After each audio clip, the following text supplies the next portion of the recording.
3, 2, 1. Good day everyone, GarageKing here. What fits inside a box this size, about 14 inch on a diagonal? Well, it is the Launch CRP919E BT, which stands for Bluetooth. Let's open it up right here and review this sucker.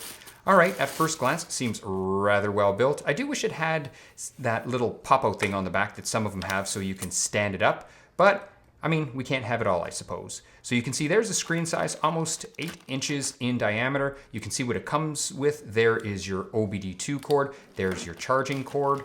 And what do we have here? We have our Bluetooth dongle, and we should have more charging apparatus right there. And then obviously we have our quick start manual and our secret code to get it going. So one of the best parts of the video is pulling the plastic off something that's new. I found setup to be very easy on this scanner, and once everything was updated, you'll get a screen like this. It says your software has been successfully updated and good till 2027 of March, which is 2 years. So you do get 2 years of free updates. So that is rather nice. And now you can see I'm under local diagnosis. Here's all the vehicle manufacturers. And on the top, you can even separate them: American, European, Asian, Chinese, however you would like. Here's the main menu. And if I go under here, you can see here's other modules. So for example, let's go into the toolbox. You can see there's your TPMS, your BST360, which is for battery charging. And there's a few other modules in there. You do have to buy those modules separate, but they are Bluetooth. If we take a look at the camera here, we can see it does have a pretty good camera. So no issues there. And then under testable modules, you'll see here's your vehicle coverage. And that is all the coverage for the different vehicles. So you can choose whatever vehicle you want and see if it has coverage to test that particular module within the vehicle. Here we can go quite simply. There's our tablet settings. So just to change your time, stuff like that. Very, very easy. It does have Gmail right here. So you can set up your Gmail, no issues there. And if we look at the browser, you can see there's our Chrome browser coming up. So you can surf the internet on it if you wish and use it as a tablet. Here's our service functions. One of the things I thought was kind of interesting about the service functions is some of the Launch that I review have the little symbols. And this one, instead of having all those little symbols, actually had these boxes. So you kind of got to read the boxes. But as you can see, it does have a lot of resets. So I was quite impressed with it. So no issues there. And then if we go to brake reset, it'll tell you all about the brake reset, the software. And you can look to see in the vehicle coverage if your vehicle is actually covered for whatever specific reset function you are trying to do. So pretty cool. So let's find a test mule. Here we have this new almost new Toyota 4Runner. So let's see what it'll do with the 4Runner. You can see those are the 3 lights right there. So there is power, there is Bluetooth, and it's showing that it's on. The first time I connected it, it did have to update some firmware, I guess, for Toyota software. So that's fine. I want to see exactly what this is going to do. So let's give it a second to update, and then we'll go into the menu. So here we are in a Toyota. There's our vehicle information. It has been correctly read, so that's good. So now we are 16-pin DLC. If you're in North America, everything should pretty much be 16-pin because that is OBD2. Now let's see exactly what it's going to read. And there you go. We are in a 4Runner. We're not in a Tacoma.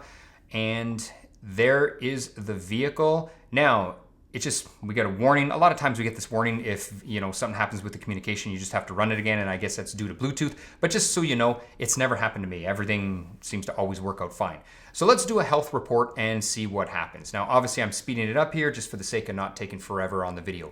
One of the things I really like about the health report is you can see there's all of the different computers. It says they are normal. And if you look to the right of my thumb where I'm scrolling up those red buttons, it says enter. So that's very important because it's a quick way to enter into any of those computers. So for example, let's enter in here. Now this is the OBD2 function, and the one thing I did find is there is a little bit of crossover. So sometimes when you're going into one of these computers, you can get readings from other computers. So for example, if you go into the transmission, you're still going to see RPM. If you go into certain other modules, you may get some crossover. So just be aware of that, but really it's not a concern at all. So here we're in the OBD2, and we can see what's complete, what's not complete. And for example, catalyst monitor was not complete, vehicle's probably just not hot enough. And for some of the other functions that it's listing, we just may not have enough cycles. So IM readiness is more or less if you're gonna smog test your vehicle.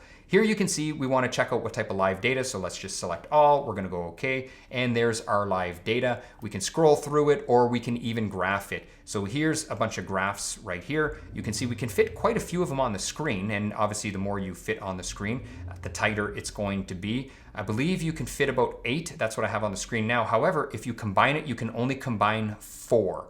So you only get to pick 4 if you're going to combine them on a single graph. So that's kind of interesting and something to take note, but I do find all Launch scanners are pretty much the same no matter which one I review. You can combine 4, at least that's what I found anyway. So here we're going to go into the ECU and let's see what they got in the ECU. So we're going to go into special functions. Now, special functions and actuation tests are a little bit different. So here in the special functions, it's just customization settings. That's all I found in the special functions for the ECU. And if you look at what those customized settings are, we can see here there's door lock, power windows, there's a whole bunch of stuff, and it's just to change the settings with each. So let's go into the actuation tests and see if it's any different.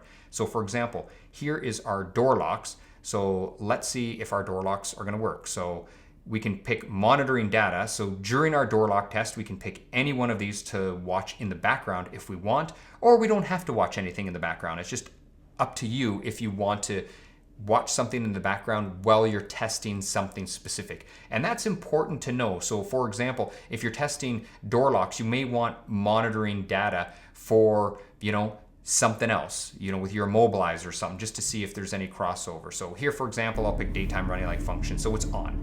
Our daytime running lights are on. And here you can see I'm locking and unlocking our doors and everything works fine. So that's to be expected. I knew my door locks were fine. So let's see. Here is the rear washer pump motor relay. You can see I activated it and it is squirting on the rear window. So a nice feature definitely to have if you want to check something like that. So definitely does come in handy. So daytime running lights. Here's one that I thought was kind of interesting. Can I turn them on or off? Let's take a look. So right now it says off. So let's go in front. Yes, they are off. Okay, let's run back into the vehicle and let's turn them on. There you go, they're turned on. And let's run outside. And yes, they are on. So that's kind of neat. So it's got quite a bit of different types of functions you can use for testing different things. Now, actuation tests here in the ECU or the engine computer, we can see here's all of the stuff that it can actually do.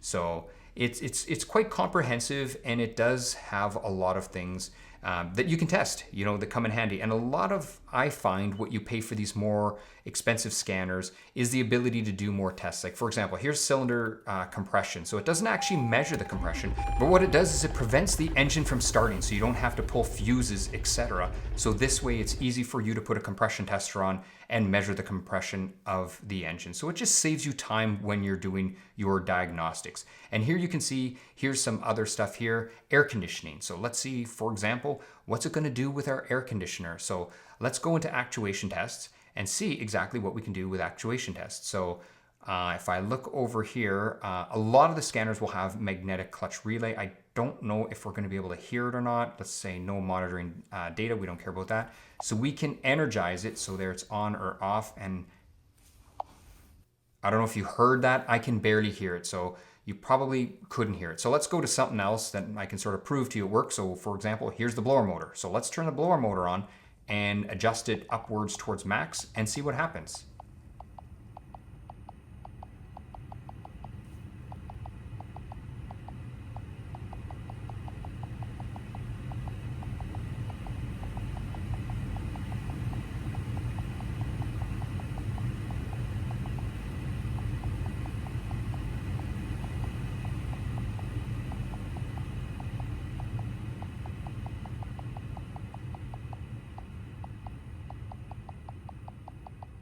So there you can see I was able to adjust the blower motor and test how well it worked. Now the other thing is pretty cool is you can check different types of lights on the dash. Like for example, there's the crawl control light. So if you're wondering what the heck that is, I'll zoom in.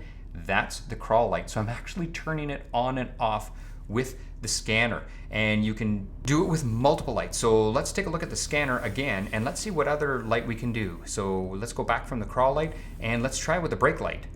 And there you can see, there's the brake light on and off. So I think this is an excellent scanner for the do-it-yourselfer. It is very good priced and I really like it. And if you want to keep your vehicle on the road for a little bit longer, plus you want to save some dollars when you're doing your repair, I think this scanner could be for you. Definitely one you should be checking out. Anyway, that is it for the video. If you have any questions, please leave them in the comments below. That's it for now. GarageKing over and out.